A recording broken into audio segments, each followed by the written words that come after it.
Lahat ng materyales are made up from atoms, and atoms consist of protons, electrons, and neutrons. So, they are happy together sa ito na yung atoms.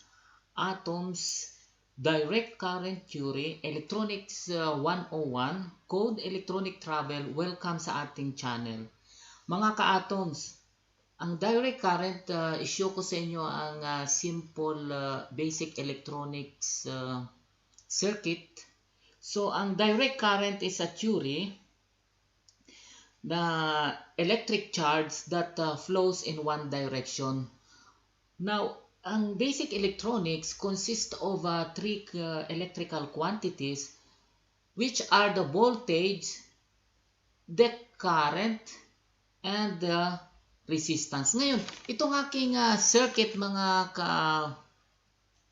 electronics enthusiasts, mga engineers or students, ngayon mayroon tayo ditong series of supplies, no, battery. So ito yung symbols niya, plus itong mahaba ang linya, at ang sunod ay ang minus, which is mas maiksi sa kanya. Next, mayroon din tayo ditong voltmeter connected in parallel. And then mayroon din tayo ditong ammeter connected in series. And then mayroon tayo ditong load resistance na connected in series din, no? So mayroon din tayo ditong formula R equals B over I, and then formula ng I equals B over R, and formula ng B equals I times R, na ito ay na-interpolate at na-discover ni Mr. Ohms, na ang pangalan ay Ohm's Law. Next, mga atoms, ngayon ito ang current flow na naka-assign sa kanya, no, papunta doon sa ammeter, pababa ng load. So ito yung I. Ngayon, ang ating conventional current flow ay from positive to negative terminal ng ating battery. So which is ito yung nakaaro nga siya galing sa positive, which is ito yung flow ng Hall's flow, no? So ito yon. Next, mayroon din tayong sinatawag natin na electron current flow, at ito yung baliktad naman. So papunta naman ito sa positive terminal ng battery. Okay, mga ka-atoms, naintindihan natin ngayon. Pag-practice natin sa ating classroom na ating dinidiscuss itong conventional current flow at ang electron flow. Normally, ang naka-stipulate sa mga textbooks na ang actual current na ay ang ating electron flow, pero ang ginagamit natin ay ang sa presentation ay ang conventional current flow na from positive to negative. And ito yung Hall's flow. Now, ang susunod nating i-discuss ay itong IV relationship. So, the relationship between the voltage and the current in a circuit of constant resistance would produce a straight line. IV is the relation with the slope equal to the resistance value. Okay? So, shown in this relationship. So, malinaw. So, itong tatlong scientists, no? So, gumawa ng ganitong relationship si Mr. Ohms, at ang resistance is equals the voltage over I, and then itong R equals B over I, and then B equals I times R, and ang ampere, which is I, ang ating kuryente ay voltage over the resistance. Ngayon, ang sinabi nitong BI because if in the linear circuits of the sa linear circuits of the fixed resistance, if we increase the voltage, the current goes up also. Similarly, if we decrease the voltage, the current goes down. So ito yung ating relationship ng IB with the resistance. Okay. So ngayon, pag-usapan natin itong formula itself, which is the Ohm's law. The Ohm's law states that the current through the conductor between 2 points is directly proportional to the voltage across to that 2 points. And then the current is inversely proportional to the resistance. If the resistance is higher or increases, the current decreases, while if the current decreases, the resistance increases. So that's the relation. And then given that the voltage is at constant level. Now, mga ka-atoms, ito na nga yung ating simple basic electronics. Three quantities of electrical basic foundation. Ngayon, itong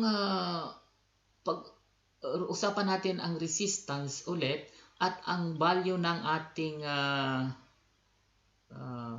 range ng ating mga resistance mamula sa milliohms papunta sa mega ohms or mas malaki. So ito yung ating symbol in ohms, no? At ang ating voltage ay ito yung volts. Okay? So at ito yung ating current, which is ammeter. So ngayon sa pagdi-design natin, ang ginagamit natin ay mga ampere, no? So ngayon ang pagdi-design natin ay mga maliliit lang natin na mga current ang ginagamit natin in micro, nano ampere, microampere, milliampere, millivolts, saka microvolts. Now, dito sa charge naman at electron charge na nagki-create, ito naman ay na-invento ni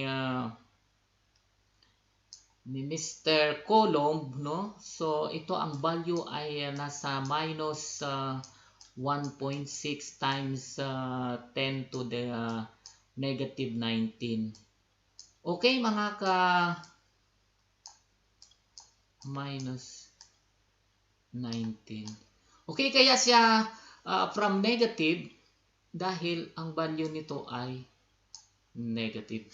Good, from negative terminal to positive terminal.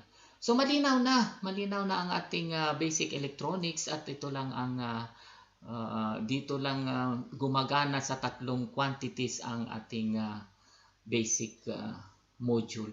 Next, ipahaging ko lang sa inyo yung ating electronics symbols and names na nakikita natin parati sa ating textbooks at marami rin online at sa ibang mga YouTubers.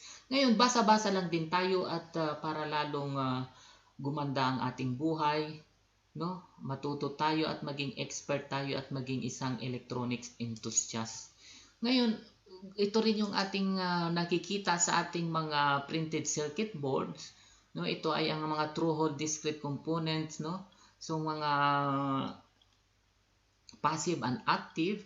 Ngayon, nowadays, kapag mga high-tech na technology na ang ginagamit ay combination na ng SMD, mas paliit ng component at kailangan natin itong makita at i-test natin or gamitin natin at malaman natin kung siya ay gumagana. Okay, mga ka-atoms, punta tayo ngayon sa ating simulator. Ito yung ating simulator. Mayroon tayo ritong switch. Ito ngayon ay open circuit. At mayroon tayo ditong supply. At mayroon tayo ditong resistance 100 ohms. Ngayon, ang sabi nga ng Ohm's law, no? If the resistance is increases, the current decreases. And then vice versa. If the resistance now is, pag ito naman ay lumiit, tataas naman ang current. Okay, mga ka-atoms, malinaw na. So, tingnan natin kung maganda ang resulta nitong ating, kung mahusay itong simulator natin. So, ito ay 100 ohms. Tapos ito ay edit natin kung ilan, 5 ohms. So 100 ohms, 5 volts over 100 ohms equals 50 milliamperes. So pagganahin na natin. Okay, on. Tapos tanggalin natin yung stop. O, gumana na siya. So itong ibabaw na to, ito yung ating positive side, ito yung negative side. So ang bilis ng current, bagalan natin. So ngayon kung makita nyo ang ating paliwanag kanina, ito yung electron flow of current, no? So galing sa negative papunta sa positive. Okay mga atoms, so ang husay. Palitan natin ng tingnan natin kung ilan ang current nga. So ang current nga is 50 milliampere. Good, so mahusay siya. So tanggalin natin. Okay, so wala siyang current, so na-trap dito yung current, wala siya, so walang flow. So malinaw, so nakikita natin pag open circuit wala, so hindi umiilaw. Kung tilagyan natin ito ng bulb, ngayon iilaw to, hindi iilaw. Okay, ito yung switch natin. Good. Now palitan natin itong circuit kung conventional current flow from positive to negative. Okay, so bumaliktad na ang current flow natin. So mahusay itong ating, kaya alam natin kung ano ang current flow natin, kung ano bang gusto, sapagkat sa pag nag-design tayo sa gawa tayo ng mga controller, halimbawa sa ating bahay, gawa tayo ng switch doon na automatic na. So gagamitin natin ito kung ilang current at ilang voltage at ilang resistor ang gagamitin natin. Okay, palitan natin to. Issue muna natin yung ating ano nga ito? Issue muna natin kung ang scope natin dito, no? Issue natin ang scope dito sa dyan. Okay? So, good. So, ngayon, may scope tayo. Scope, oscillogram. Ngayon, itong oscillogram natin, ngayon, sa susunod nating mga video, ituro ko rin sa inyo kung paano paggamit nitong oscilloscope, no? So, yung mga vertical and horizontal deflection at yung paano mag-adjust sa mga beginners. So, isang malaking, kasi ginagamit ito pa natin sa pag-measure ng ating mga electronic circuits. Good. Ngayon, umpisa na, tuloy-tuloy natin. Ang 5 and 50, palitan natin itong 100, gawin nating 500. Taasan natin. So, pag tinaasan natin ang resistance, bababa ang current. So, bababa dapat itong kulay yellow. Okay? So, ngayon,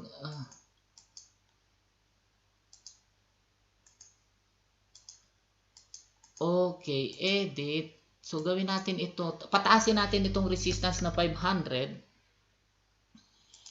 Okay, and then, antay natin. So, bumaba nga siya. Bumaba siya ngayon. Naging 10 milliamperes na lang siya. Okay, so, mahusay. Mahusay itong ating, ngayon, baguhin natin ulit, no? Edit. So, ginawa nating 500. Gawin nating taasan na naman natin ang current. So, gawin nating 10 lang. 10 ohms. So, ang taas na nitong current nito. Tingnan nga natin kung mataas. So, mataas nga siya. So, ang taas niya, so 500 milliamperes ang current natin. So, pwede na tayong mag-charge ng output natin is 500. Ang consumption ng current natin ay 500 milliamperes. So, parang ito yung ating charger, no? Gagawa tayo ng charger. 'Di ba? Mayroong charger doon, 5 volts, 500 milliamperes lang. So, yun yung ating specification kung tayo ay magdi-design. So, mayroon tayong simulator at mayroon din tayong formula. So, matututo tayo. So, wag tayong magsawa. Kaya hanggang sa susunod na video na lang mga ka-atoms. Maraming salamat sa inyo at mabuhay tayong lahat. Bye!